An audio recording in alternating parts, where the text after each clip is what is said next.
How fast an actuator operates depends on the rate at which it is filled with fluid. In many hydraulic applications, it is necessary to regulate this rate. That is, to control the velocity of actuators. One way to accomplish this would be to change the output of the pump. But this would affect all parts of the system, not just a specific actuator. A common way to regulate flow in a system is to use a flow control valve.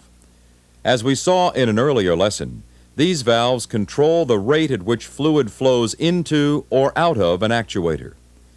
In this lesson, we'll take a close look at how flow control valves work and how they are used to control the operation of hydraulic actuators. The rate at which fluid passes through a flow control valve depends mainly on three things: the size of the orifice in the valve, the pressure differential across the valve orifice, and the viscosity of the fluid moving through the valve orifice. The orifice is the restriction in the cross-sectional area in the flow control valve. The larger the orifice, the more fluid can flow through it. In some flow control valves, the size of the orifice is fixed and cannot be changed. However, many systems require that the size of the orifice be adjustable. Gate valves, globe valves, and needle valves are all examples of variable orifices. A gate valve permits flow straight through its center. The size of the orifice is determined by the position of the gate. Normally, gate valves are used either to shut off fluid flow completely or to open the valve up all the way. When more than just on-off service is necessary, globe valves and needle valves are used. Of these two, needle valves provide the most precise and controlled adjustment of flow rate. As a flow control valve is opened, the flow rate through it increases. This, in turn, increases the flow rate into an actuator and increases its velocity. Closing down the orifice reduces the flow rate and reduces the actuator's velocity. Flow rate is also affected by the difference in pressure between high pressure on the upstream side of the valve's orifice and low pressure on the downstream side. The greater the difference in pressure, the greater the flow rate. That means that if the pressure on the downstream side of an orifice drops, for example, if the load becomes less, while the pressure on the upstream side remains constant, then the flow rate will increase and the actuator will speed up. And if we keep the upstream pressure constant while we raise the pressure created by the load, the actuator will slow down. Changes upstream of an orifice can also affect flow rate. For example, if pressure ahead of an orifice increases while pressure downstream remains the same, flow rate will increase and the actuator will speed up. Decreasing the pressure ahead of an orifice while pressure downstream of the orifice remains the same will cause the flow rate to decrease and the actuator to slow down. In most hydraulic systems, steady actuator velocity is required, but very often there are frequent fluctuations in the system pressure. That means we need some way to compensate for these pressure changes. The device that does this is the pressure compensated flow control valve. This valve is designed to maintain a constant pressure differential across the valve orifice. There are two types, restrictor and bypass. The restrictor type is the most commonly used in industrial hydraulic systems. It has a valve body with an inlet port and an outlet port, a needle valve, a spring-biased compensator spool, and two pilot passages. One pilot passage compensates for fluctuations in upstream pressure, and the other compensates for fluctuations in downstream pressure. The pilot passage that compensates for upstream fluctuations directs fluid pressure to one end of the compensator spool. As the spool moves, it blocks off part of the flow until pilot pressure equals the tension pressure of the spring. For instance, suppose the valve has a 100 psi spring and inlet pressure is 500 psi. In operation, pilot pressure will push the spool over until pressure downstream of the restriction created by the spool is reduced to 100 psi, the tension pressure of the spring. The remaining 400 psi is converted into heat and carried away by the fluid. If upstream pressure rises, the spool continues to shift. For example, if inlet pressure rises to 600 psi, the spool will shift a little more.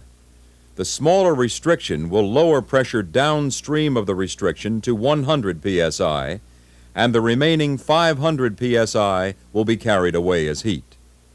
As long as there is no load, the pressure just downstream of the restriction will equal the pressure of the spring. The difference between this pressure and the inlet pressure is always converted into heat. However, there usually is a load at an actuator when the system is operating. Changes in the workload create pressure fluctuations downstream of the needle and also affect the flow rate. These fluctuations are compensated for by the other pilot passage. This passage connects the spring side of the spool to fluid pressure downstream of the needle. As a result, pressure created by the resistance of the load downstream of the valve helps the spring push the spool back. To see this clearly, let's look at a circuit. In this system, the relief valve setting is 400 psi and the workload pressure is 200 psi. The spring biasing the compensator spool has a tension pressure of 100 psi. When the system is operating, pressure upstream of the restriction is limited to 400 psi, the setting on the relief valve. Pilot pressure tries to push the compensator spool over until pressure past the restriction equals the spring tension pressure, 100 psi. However, the compensator spool cannot move that far because 200 psi from the load pushes the spool back. The restriction is widened until this pressure here, the pressure between the restriction and the needle, is 300 psi. This pressure equals the sum of the load pressure and the tension pressure of the spring. The difference between this pressure, 300 psi, and the pressure created by the load, 200 psi, determines the flow rate through the orifice and affects the speed of the actuator. If the load creates more resistance, say it creates a pressure of 300 psi, then the compensator spool is moved back even farther. This widens the restriction, so the pressure between the restriction and the needle rises to 400 psi. Just as before, the difference between 400 psi and 300 psi, or 100 psi, determines a flow rate that controls the speed of the actuator. Notice that in this example there is no pressure differential across the restriction, and no excess heat is being generated. That's because the pressure from the load has pushed the compensator spool all the way back. Since additional increases in the load will not be able to push the compensator spool back any farther, the valve will be unable to compensate for any more changes in pressure from the load. When using this kind of pressure-compensated flow control valve, the system's relief valve setting must be at least as high as the workload pressure and the spring pressure. Otherwise, the valve will not be able to compensate for changes in pressure. Now, suppose pressure changes both upstream and downstream at the same time. For example, let's say the relief valve is reset for 700 psi and the workload increases to 400 psi.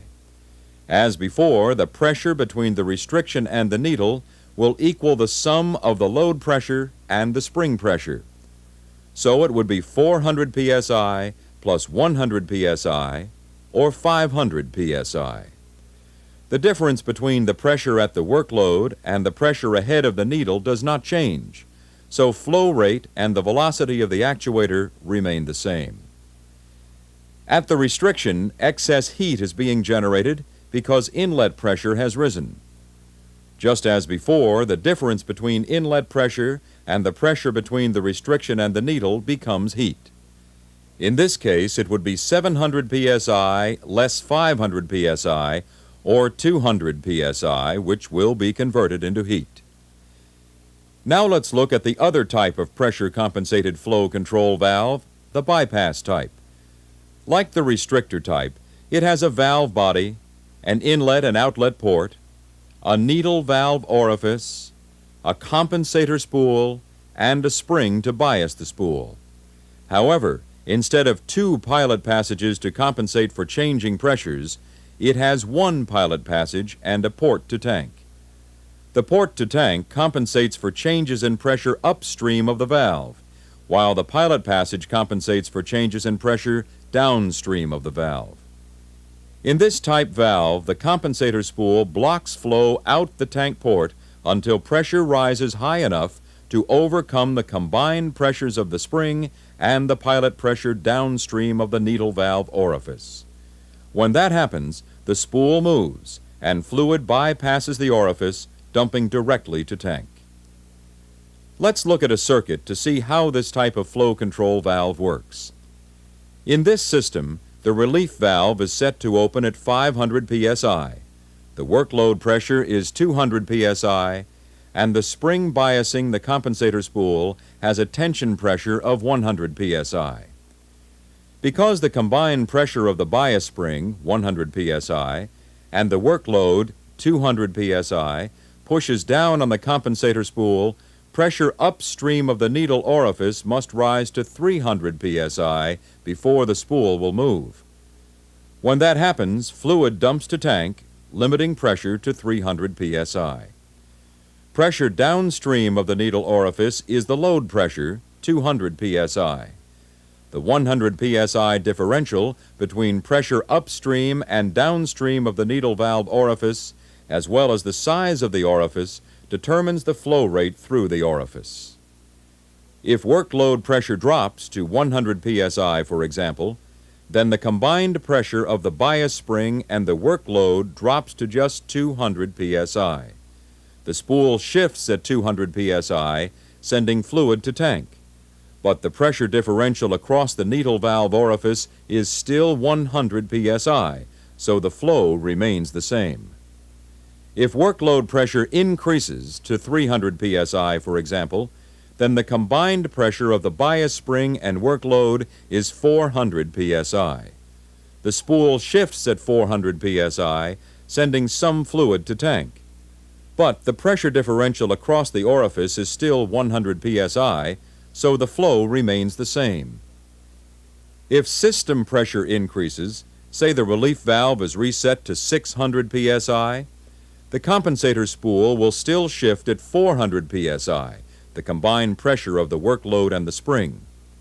Pressure at the valve inlet and pressure just upstream of the needle valve orifice will still be at 400 psi. Flow rate through the orifice will remain the same, while flow to tank will increase. So far, we've discussed two of the three main factors that affect flow: orifice size and the pressure differential across the orifice. The third is fluid viscosity. We learned in an earlier lesson that viscosity varies with changes in temperature. As fluid gets hotter, its viscosity decreases, and more of it flows through the orifice. As fluid gets cooler, its viscosity increases, and less of it flows through the orifice. To handle the effects of temperature variations on fluid viscosity, a device called a temperature compensator can be incorporated into the pressure-compensated flow control valve. In some valves, the temperature compensator is an aluminum or bimetallic rod connected to the movable part of the variable orifice. Aluminum expands more with changes in temperature than steel does. As the fluid gets hot, the rod lengthens, reducing the size of the flow path past the orifice. The hot fluid flows more easily, so the flow rate through the restricted orifice is the same as the flow rate of a colder fluid through a larger orifice. The opposite is true if the fluid is cooler than normal. The rod contracts, increasing the orifice size.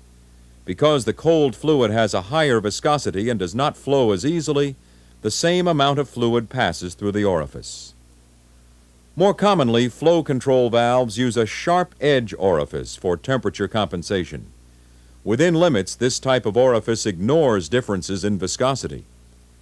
Let's say we have two tanks of the same size with identical sharp edge orifices in the bottom.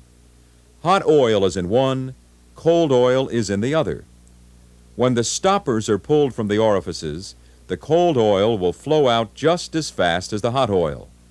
Precision-made sharp edge orifices provide very accurate control of flow rate, despite changes in fluid viscosity. One problem when using pressure-compensated flow control valves in a circuit is that they sometimes cause an actuator to lunge or move suddenly when the valve first begins operating. This occurs because the valve permits a brief surge of higher than normal pressure to pass before the compensator spool moves into position. To prevent lunge, a screw adjustment is added to the valve to keep the spool from returning all the way to the end when the valve is not operating.